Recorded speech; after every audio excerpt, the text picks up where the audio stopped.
Hi friends, എല്ലാവർക്കും നമസ്കാരം. എല്ലാവർക്കും നമ്മുടെ പുതിയൊരു വീഡിയോയിലേക്ക് സ്വാഗതം. അപ്പോൾ ഇത് നമ്മൾ സ്വർഗ്ഗവാതിൽ ഏകാദശി കഴിഞ്ഞതിൻ്റെ പിറ്റേ ദിവസമാണ് നമ്മൾ പാരണ വിടാൻ വേണ്ടിയിട്ട് അമ്പലത്തേക്ക് പോകാൻ വേണ്ടി തയ്യാറായിട്ട് നിൽക്കുകയാണ് കേട്ടോ.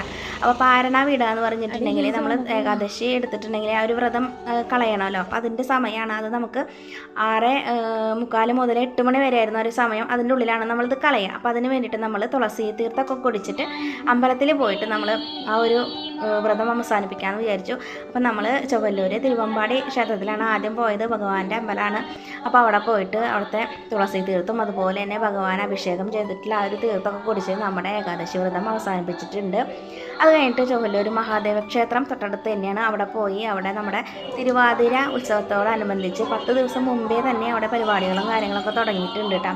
അപ്പോൾ ഇവിടെ പട്ടും താലിയും ചാർത്തലാണ് തിരുവാതിരയ്ക്ക് ഏറ്റവും പ്രധാനമായിട്ടുള്ള ചടങ്ങ് എന്ന് പറയുന്നത്. അപ്പോൾ അതൊക്കെയാണ് ഇവിടെ നടന്നുകൊണ്ടിരിക്കുന്നത്. അപ്പോൾ അത് ആ ഒരു അമ്പലത്തിലൊക്കെ പോയി പ്രാർത്ഥിച്ചതിന് ശേഷം നമ്മൾ വീട്ടിലേക്ക് തിരിച്ച് പോവുകയാണ്. അപ്പോൾ ആ കൂവപ്പായസം വെക്കാനുള്ള കൂവയുടെ പൊടിയും പലതരത്തിലുള്ള സംഭവങ്ങളൊക്കെ ഇവിടെ വിൽക്കാനൊക്കെ ആയിട്ട് വെച്ചിട്ടുണ്ട്. അപ്പോൾ നമ്മൾ പായസം വാങ്ങിയിട്ടാണ് കേട്ടോ അമ്പലത്തിൽ നിന്ന് പോകണത് വീട്ടിലേക്ക്. അപ്പോൾ അവിടെ ചെന്നപ്പോൾ തന്നെ നമ്മൾ പായസമൊക്കെ കഴിച്ച് നമ്മൾ ഏകാദശി വ്രതം അവസാനിപ്പിച്ചിരിക്കുകയാണ്. അപ്പോൾ നമ്മൾ ഏകാദശിയുടെ വീഡിയോ ഒക്കെ തൊട്ട് മുമ്പത്തെ വീഡിയോ ആയിട്ട് ഇട്ടിട്ടുണ്ട്. കാണാൻ താല്പര്യമുള്ളവർ ഒന്ന് പോയി കണ്ടു നോക്കുക. ഞാൻ എൻഡ് സ്ക്രീനിൽ അത് കൊടുക്കാം കേട്ടോ. അപ്പോൾ അതിന് ശേഷം നമ്മൾ രാവിലത്തെ ചായക്ക് മസാല ദോശയാണ് ഉണ്ടാക്കിയിട്ടുള്ളത്. അപ്പോൾ പിള്ളേരൊക്കെ ഉറങ്ങായിരുന്നു ഞങ്ങൾ പോണ സമയത്ത്. അപ്പോൾ അവരെന്നെ വിളിച്ചിട്ട് അവർക്ക് ചായക്ക് കൊടുത്തു. ഞങ്ങളും ചായ കുടിച്ചു. അത് കഴിഞ്ഞിട്ട് ഉച്ചയ്ക്ക് നമ്മൾ മോര് കൂട്ടാനാണ് വെക്കുന്നത്. മത്തങ്ങയും കുമ്പളങ്ങയും ഇട്ടിട്ടുള്ള ഒരു മോര് കറിയാണ്. ഡീറ്റെയിൽ വീഡിയോ ഞാൻ കാണിക്കുന്നില്ല. ഒരുപാട് വീഡിയോയിൽ ഞാൻ കാണിച്ചിട്ടുണ്ട്, അതുകൊണ്ട് കാണിക്കുന്നില്ല. അപ്പോൾ വീട്ടിലെ പണികളൊക്കെ ഒരുവിധം ഒതുക്കിയതിന് ശേഷം ഞങ്ങൾ വീണ്ടും അമ്പലത്തേക്ക് പോകാനുണ്ടാകും. കാരണം അവിടെ ഇന്ന് മാത്രമല്ല 10 ദിവസമായി തുടങ്ങിയിട്ട് അന്നദാനമൊക്കെ ഉണ്ട്. അപ്പം നമ്മൾ വീടിൻ്റെ തൊട്ടടുത്തായിട്ട് നമ്മളിതുവരെ പോയില്ല എന്ന് പറയുമ്പോൾ അത് മോശമല്ലേ. അപ്പം അത് അവസാനിക്കാനായിട്ടുണ്ട് കേട്ടോ. ഇനി ഒരു 2 ദിവസം കൂടിയുള്ളൂ ഈ ഒരു പരിപാടി അവിടെ. അപ്പോൾ നമ്മളൊന്ന് പോയി നോക്കാണ്ട് ഒരുപാട് പേര് അകലെന്നൊക്കെ വരുന്നുണ്ട്. അപ്പം നമ്മൾ ഇത്രയും നാളും ഭക്ഷണം കഴിക്കാനൊന്നും പോയിട്ടുണ്ടായിരുന്നില്ല. അപ്പോൾ ഇന്ന് പോയി നോക്കാമെന്ന് വിചാരിച്ചിട്ട് അങ്ങനെ ഫുഡൊക്കെ കഴിക്കാനായിട്ട് പോയതാണ് കേട്ടോ.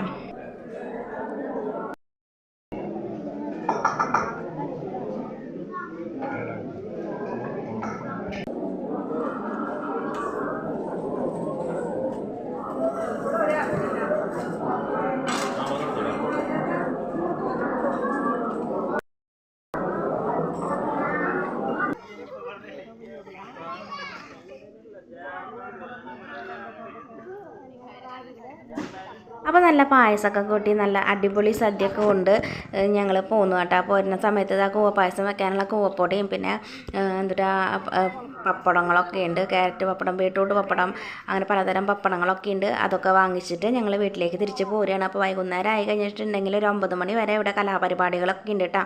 തിരുവാതിരക്കളിയും അതുപോലെ തന്നെ ഓരോരോ സ്ഥലത്ത് നിന്ന് ആൾക്കാരൊക്കെ വന്നിട്ട് പല പല പരിപാടികളും ഉണ്ട്. അപ്പോൾ അത് കാണാനൊക്കെ ഞങ്ങൾ 2 ദിവസം മുൻപായിട്ട് പോയിട്ടുണ്ടായിരുന്നു. അപ്പോൾ അത് കഴിഞ്ഞ് വീട്ടിലേക്ക് വന്ന് 4 മണി സമയത്ത് ഞങ്ങളിതാ ചെറിയൊരു ചായക്കടി വേണ്ടി ഉണ്ടാക്കുകയാണ്. അപ്പോൾ ഒരു ഗ്ലാസ് ഉഴുന്ന് ഞാൻ വെള്ളത്തിലിട്ട് വെച്ചിട്ടുണ്ടായിരുന്നു. കാലത്ത് ഉണ്ടാക്കാമെന്ന് വിചാരിച്ചതായിരുന്നു. അപ്പോൾ ഒരു നേരം കിട്ടിയില്ല. അപ്പോൾ എന്നാലും ചായക്ക് ഉണ്ടാക്കാമെന്ന് വിചാരിച്ചിട്ട് വൈകുന്നേരം ആയപ്പോൾ ഉണ്ടാക്കുകയാണ്. നമ്മൾ സാധാരണ ഉഴുന്നുവടയ്ക്ക് ചേർക്കുന്ന സംഭവങ്ങളൊക്കെയാണ് ഇട്ടിട്ടുള്ളത്. അപ്പോൾ ഇതൊക്കെയാണ് നമ്മുടെ ഇന്നത്തെ വിശേഷങ്ങൾ. ഇഷ്ടമായവർ ലൈക്ക് ചെയ്യാനും കമൻറ്റ് ചെയ്യാനും സബ്സ്ക്രൈബ് ചെയ്യാത്തവർ സബ്സ്ക്രൈബ് ചെയ്യാനും മറക്കരുത്. അപ്പോൾ അടുത്ത വീഡിയോ ആയിട്ട് നമ്മൾ വീണ്ടും കാണാം. അതുവരെ എല്ലാവർക്കും ബൈ ബൈ.